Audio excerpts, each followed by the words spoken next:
मैं जाकर के तुम्हारे यहाँ सभी दुश्मनों को नष्ट कर दूंगा, छार छार कर दूंगा। इधर बकासुर तैयार हो गए। बकासुर के पास में ही बैठी थी इनकी बहन पूतना। पूतना ने कहा कि कंस, यदि ऐसे बड़े दैत्यों को भेजा तो सारी जगह हलचल मच जाएगी, सबको पता चल जाएगा कि कंस अपने दुश्मन को खोज रहा है। तो होगा क्या, जहां भी आपका दुश्मन होगा उसको ढक दिया जाएगा, वो छिप जाएगा, आप मार नहीं पाओगे। तो कैसे मारे जाए? पूतना कहते हैं मेरे पास एक युक्ति है, मैं एक फलारी का भेष, फल बेचने वाले का भेष बनाऊंगी और बना करके धीरे धीरे पहुंचती जाऊंगी। जितने भी अष्टमी के दिन के जन्मे हुए बालक हैं उस सभी को मार दूंगी। कैसे? तो लगाया कालकूट नाम का विष स्तनों में और निकल पड़ी। सुखदेव जी महाराज कहते हैं राजन, कंसेन प्रहिता घोरा पूतना बाल घातनी शिशुचार निघ्नन्ति पुरग्रामा व्रजादिषु। कंस ने सबसे पहले पूतना को भेजा। अब पूतना आई, धीरे धीरे चली आई, देखा कि ब्रज मंडल में अष्टमी के दिन नंद के यहाँ लाला हुआ है। अब लाला हुआ है तो अंदर कैसे जाए, क्योंकि बहुत सी दास दासियां दरवाजे पे खड़ी थी। पूतना ने कहा अगर ऐसे गए तो पकड़े जाएंगे। फिर बनाया सुंदर सा स्वरूप जैसे साक्षात लक्ष्मी, और लक्ष्मी का वेश धारण करके ना सीधा प्रवेश कर गई। अब जो भी दास दासी देखती सोचती ये जो युवती है, ये गोपिका है, ये हमारे ब्रज की तो है ही। पर लल्ला के दर्शन के लिए बहुत दूर दूर से नंद के रिश्तेदार आए हैं महाराज नंद के। हो सकता है कहीं कोई उन्हीं के रिश्तेदारों में से एक हो। एक दूसरे के मन में ये विचार सोचा, तब तक पूतना सीधे जाकर के भगवान के पास पहुंची और खड़ी खड़ी। अब पूतना को भगवान ने देखा कि आ गई मौसी जी, सही महाराज नेत्र बंद कर लिया। पूतना को देखते ही नेत्रों को बंद कर लिया। तो परीक्षित जी महाराज कहते हैं कि महाराज सुखदेव जी एक बात बताओ, पूतना को देख करके भगवान ने नेत्र बंद कर लिया, इसका देख क्या है? क्या कहीं ऐसा है कि पूतना को देख करके भगवान डर गए? छोटी सी अवस्था है, नन्हे से चरण, नन्हे से पैर, जरा विचार कीजिए उस समय भगवान कुछ ही क्षणों के थे। किसी संत ने तो यहाँ तक उल्लेख किया है कि करार हृदय न पदार विवरणम मुखार विवरे न निवेशयाम बटस्त्र पत्रस्त्र कुटेशयाम बालर मुकुंदम मनसा स्मरामि।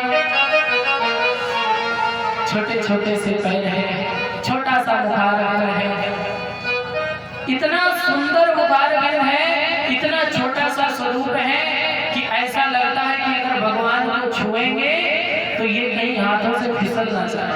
इतनी सुंदर कमल के समान मुख और इतने सुंदर चरण चिन्ह छोटे छोटे से कि जिनका दर्शन करने के बाद बड़े बड़े ऋषि मुनि भी अपने आप को भूल जाते हैं। इधर महाराज भगवान की इस दिव्य छवि को देखते हैं।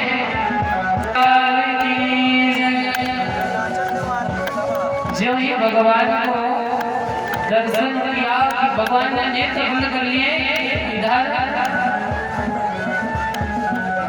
सुखदेव जी महाराज कहते हैं राजन, जो तीनों लोगों को भय से मुक्त करने वाला हो वो भला स्वयं कैसे भययुक्त हो सकता है? फिर नेत्र करने के बंद करने के अलग अलग भाव हैं। पहला भाव, सुखदेव जी महाराज कहते हैं राजन, पहले तो भगवान ने यह सोचा कि पूतना आई है, तो पूतना आई किस उद्देश्य है कि भगवान को जाके स्तन पान कराऊंगी, दूध का पान कराऊंगी, दूध पिलाऊंगी भगवान को। तो इस भाव से आई है, तो कार्य क्या है? माँ का कार्य करने आई है। बच्चे को दूध कौन पान कराता है? माँ।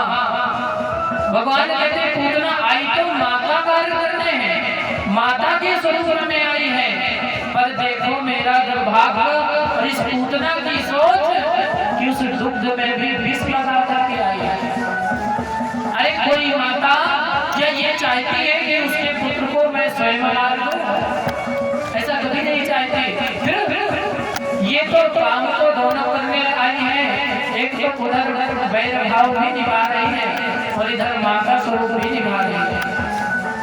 तो फिर क्या भगवान ने कहा, ऐसे निंदनीय कार्य जब होने लगेंगे तब जाकर के इस सृष्टि की पूरी मर्यादा विनाश हो जाएगी। इसीलिए मैं आया हूँ। तो देखा तो यह निंदनीय कार्य भगवान ने सोच करके आप बता। दूसरा भाव,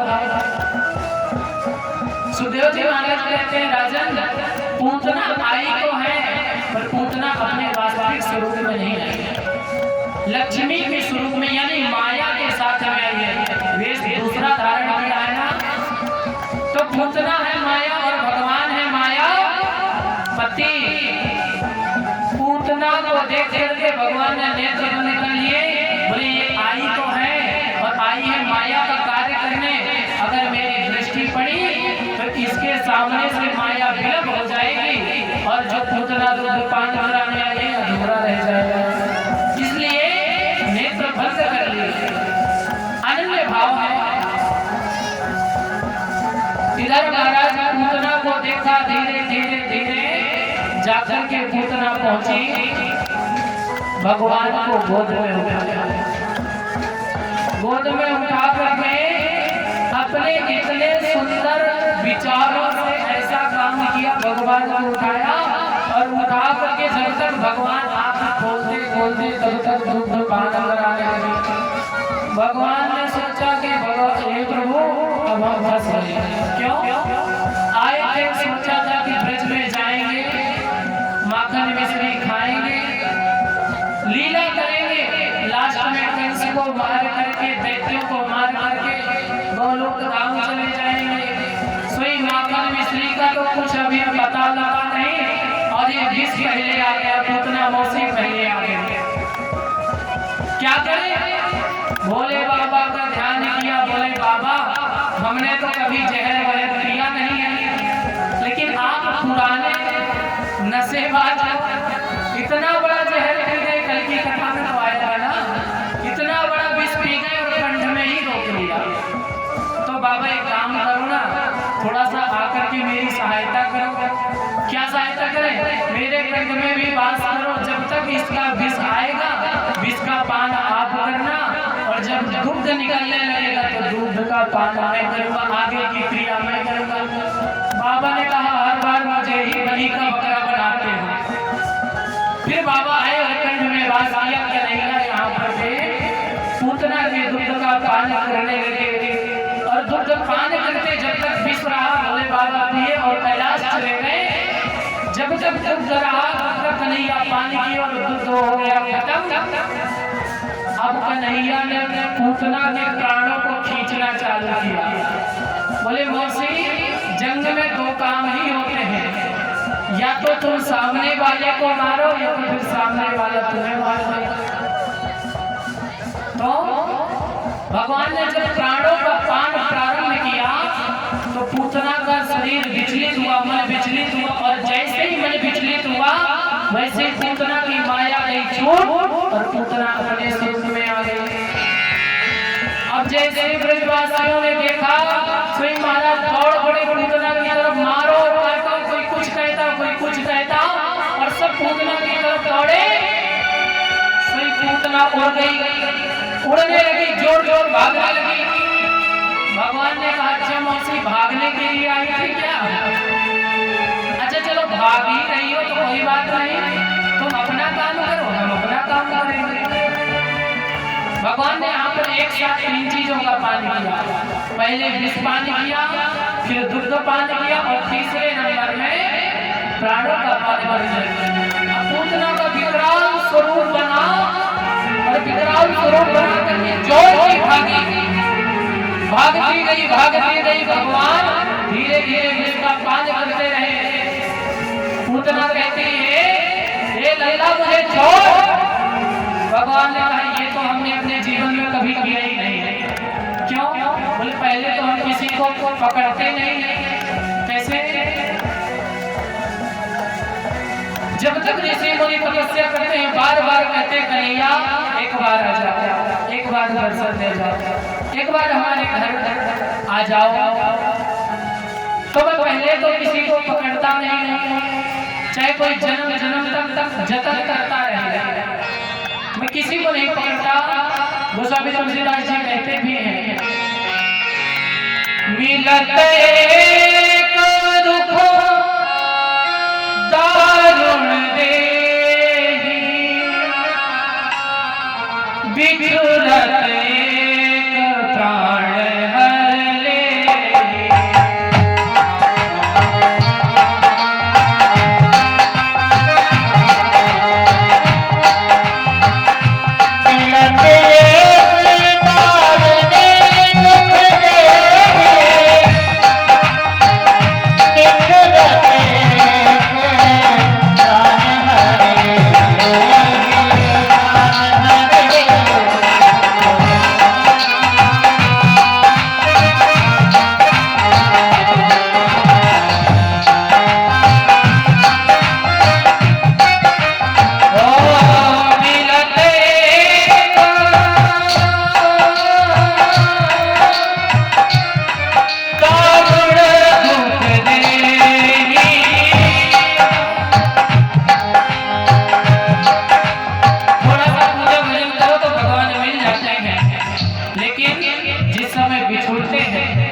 भगवान मिले चौथे पद में, लेकिन जिस समय प्रभु राम वनवास में उसी समय दशरथ जी के प्राण भी चले गए।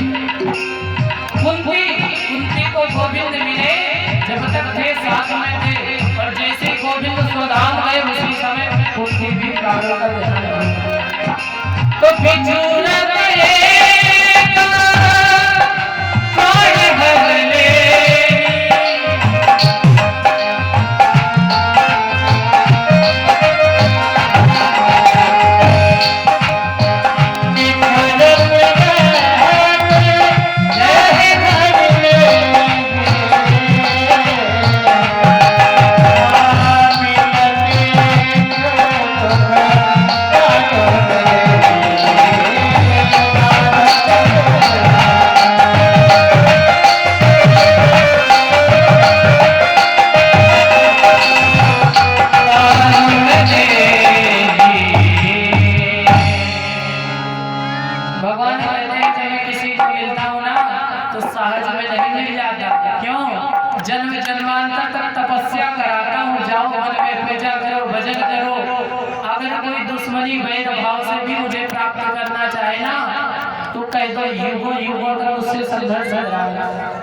कल्प कल्पांतर तक 1-2 युग बीत जाए, रावण जैसे दैत्य हो जाए, मुझे प्राप्त करने में कई युग तक अपने दैत्याचारी करते रहे, हमें मिलता नहीं। और पूतना मौसी एक बात और सुन लो, अगर एक बार मिल गया तो फिर किसी को छोड़ना नहीं। मीरा को एक बार पकड़ा, सारा जीवन व्यतीत हो गया भक्ति में, भगवान ने छोड़ा नहीं। पूतना कहती है छोड़ दे, कन्हैया कहते हैं मैंने पकड़ा है तो छोड़ूंगा नहीं, तो तेरे पास अगर हिम्मत हो तो मुझे छुड़ा दे। बहुत सुंदर बात है। एक बार सूरदास जी महाराज, सूरदास जी भगवान के अनन्य भक्त, कई कविताएं लिखी, कई पदावली लिखी। सूरदास जी भगवान की भक्ति करते करते एक दिन जा रहे थे वृंदावन की रास्ते में, राह में तो एक गड्ढा आया। सूरदास जी को दोनों नेत्रों से तो दिखता नहीं, रास्ते में गड्ढा पड़ा, गड्ढे में घुस गए। अब घुस गए, सारे हाथ में छिल गए, खून निकलने लगा। अभी भीतर भी रहते नारायण की इच्छा, अब चिल्ला रहे कोई बचाओ निकालो, पर वहां कोई जाने वाला नहीं, कौन निकाले। सूरदास जी ने सोचा कि शायद गोविंद की यही इच्छा है कि सूरदास संसार बहुत भ्रमण कर लिया, अब यही रहूंगा। सोई वहीं पे केशव का कीर्तन करने लगे, भजन करने लगे। बहुत समय व्यतीत हो गया, भगवान ने सोचा सूरदास जी को निकाल नहीं रहा। साक्षात स्वयं गए, जाकर के गड्ढे के ऊपर खड़े थे, हाथ पकड़ाया, सूरदास जी निकल आया। सूरदास जी ने हाथ पकड़ा और जैसे ही गड्ढे के बाहर आए, कन्हैया ने कहा अब छोड़ो। सूरदास जी ने कहा अब नहीं छोड़ूंगा। क्यों? बोले बाबा गड्ढे में पड़े थे, मैंने निकाल दिया, अब तो छोड़ दो।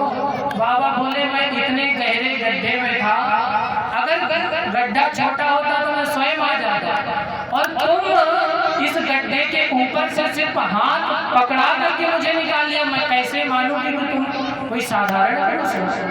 तो तुम साधारण नहीं हो। तुम एक बार कहो कि तुम साक्षात भाग्य बिहारी हो, तुम मेरे केशव हो, तुम ही कृष्ण हो। सिर्फ एक बार कह दो, मैं तुम्हारे चरण छूना चाहता हूँ, तुम्हें हृदय से लगाना चाहता हूँ।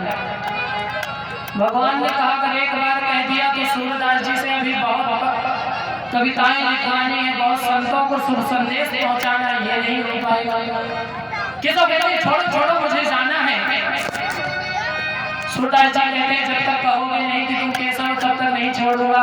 भगवान ने जोर की झटकी बांध, सूरदास जी एक तरफ गिरे और भगवान भाग गए। सूरदास जी ने उसे क्षण कहा कि बांह छुड़ा के जाता हो,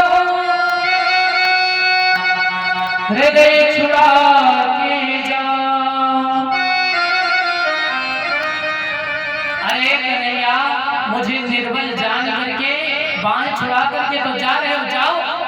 अगर एक बार मेरे हृदय अंतःकरण से निकल के जाते तो कहता कि हाँ तुम बलवान हो, तुम तो बलवान हो ही नहीं।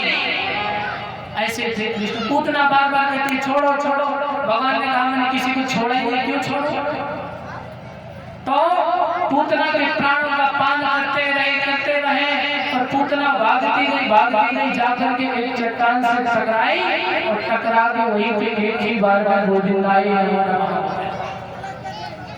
अब पूतना तो हो गई गोविंदाई नमो नमः। इधर सभी ब्रजवासी भागे आ रहे थे और ना नंद बाबा गए थे मथुरा गए थे कंस का कर देने, दूध दही का कर दिया करते थे पहले राजाओं को, जिसके पास जो होता था उसका कर देने जाते थे। बहुत दिन हो गया था, नंद बाबा ने सोचा कंस के पास कर नहीं पहुंचा तो छकड़ा सजाया और नंद बाबा कंस के यहाँ पहुंचे, कारागृह में वासुदेव जी से मिले। वासुदेव ने कहा नंदराय जी आप यहाँ, तो ब्रज में सब कुशल तो है? नंदराय बोले मैं तो सब कुशल छोड़ के आया हूँ। वासुदेव ने कहा मेरी आत्मा कहती है कि ब्रज में कुछ गड़बड़ है, गोकुल में कुछ तो गड़बड़ है, जाओ। जब तक इधर लौट के आए तब तक गोपगणों ने देखा, ग्वालों ने देखा इतनी विशाल पूतना कि गोकुल से मथुरा तक पूतना ही पूतना बीच में। कान गिरा जाकर के कोई संत रचना करते हैं, कान गिरा कानपुर में पूतना का और हाथ गिरा हाथरस में। इस तरह से इतनी विशाल पूतना थी महाराज।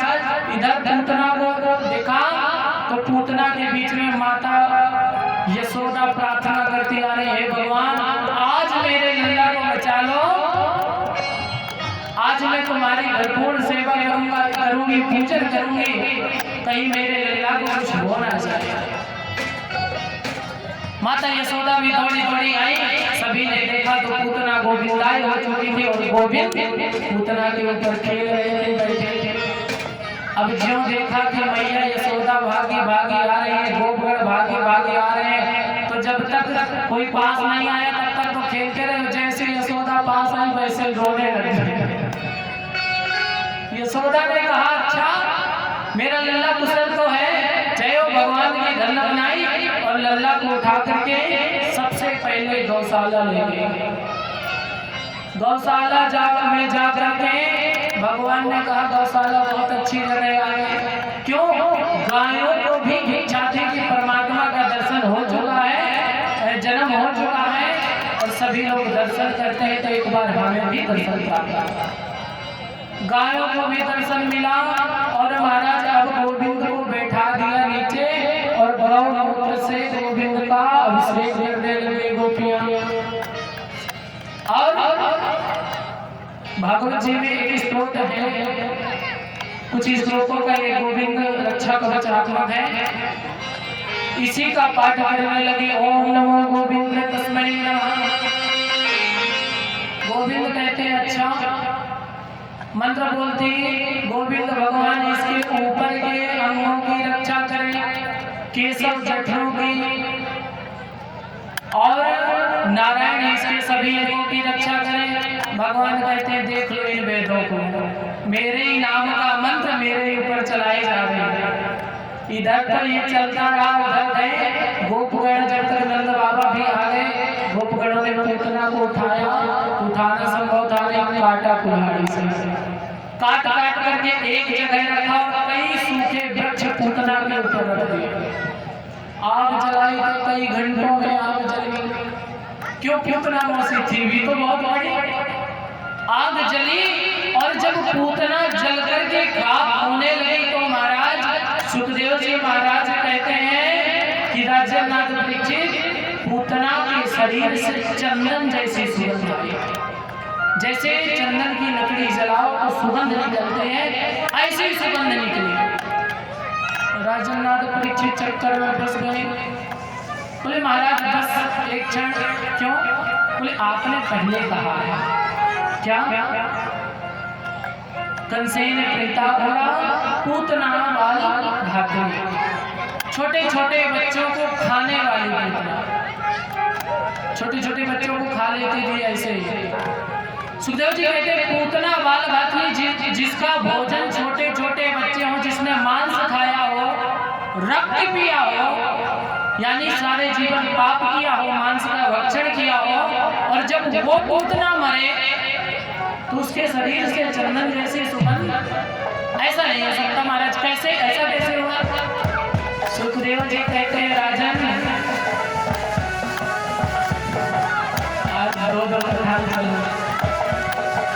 राजन यही एक विषय है,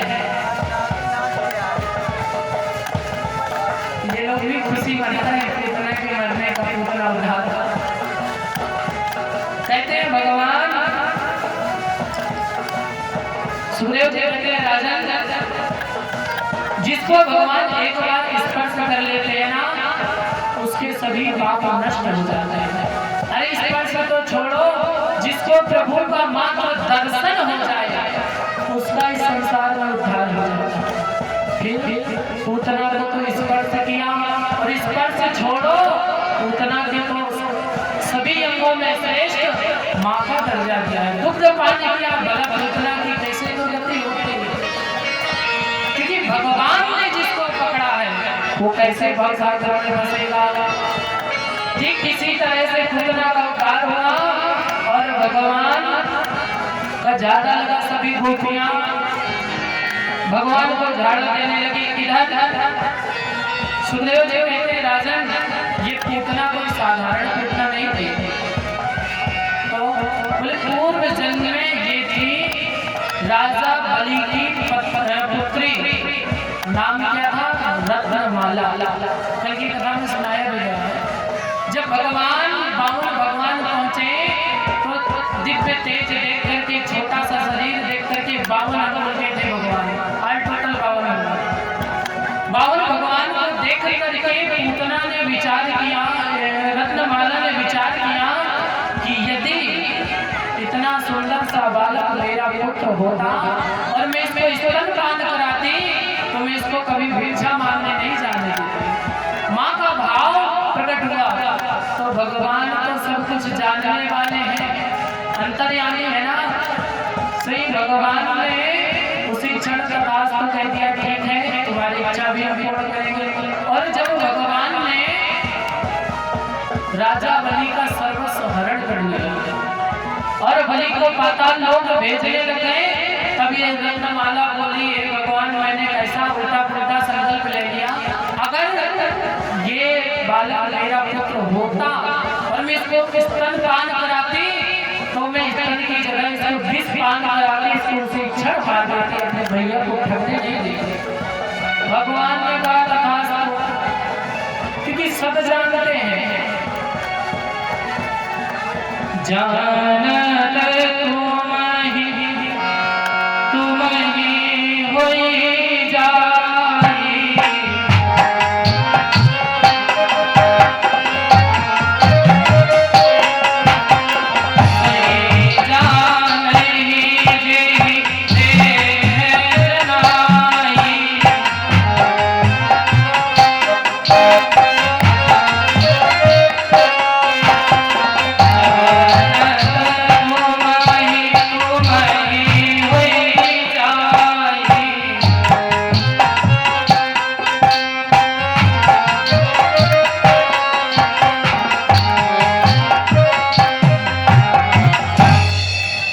भगवान को वही जान पाता है जिसको प्रभु स्वयं चाहते हैं, जिसको जनाना चाहते हैं वही जानता है।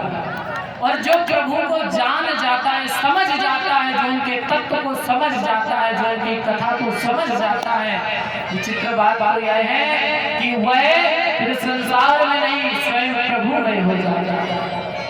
जानत तुम्हें मिल जाए, स्वयं अपने आप को प्रभु में विलीन कर देता है, प्रभु के साक्षात्कार में विलीन कर देता है, उनके कार्य में ला जाता है।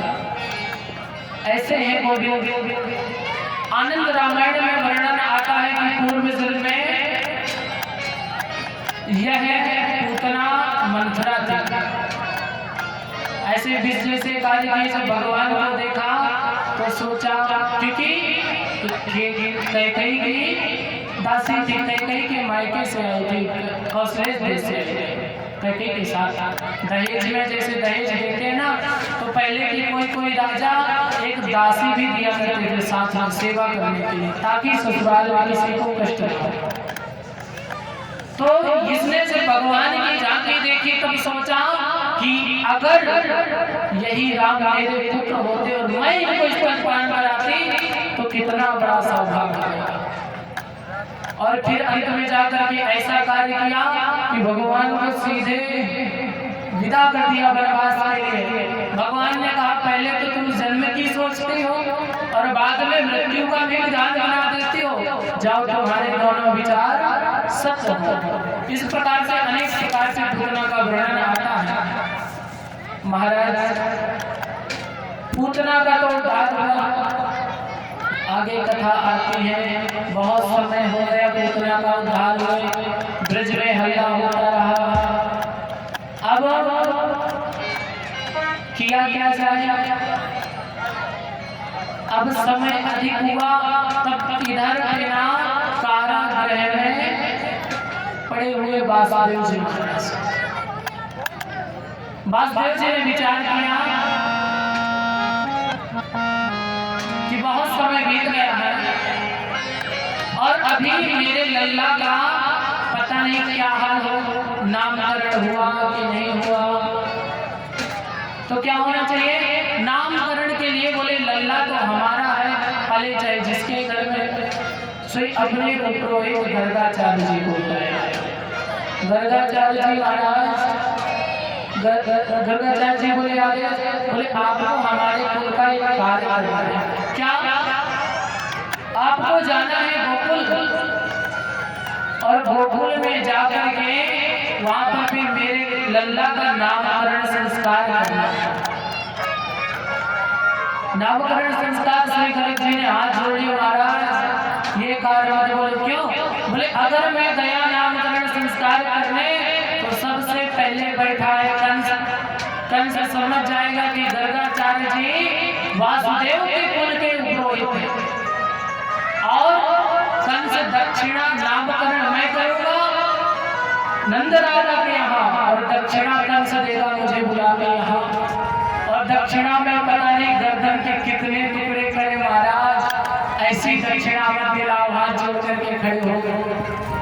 वासुदेव जी ने कहा देखो आप पुरोहित थे और पुरोहित अपने यजमान का हर एक परिस्थिति में साथ देते हैं, सुख में भी हो तो पुरोहित आते हैं, उनको दक्षिणा विदाई, और जब कोई दुख हो तभी पुरोहित को बुलाते हैं और दक्षिणा विदाई देते हैं। इसीलिए महाराज हाथ जोड़ लिया कि आप ही हमारे कुल का नामकरण संस्कार करेंगे।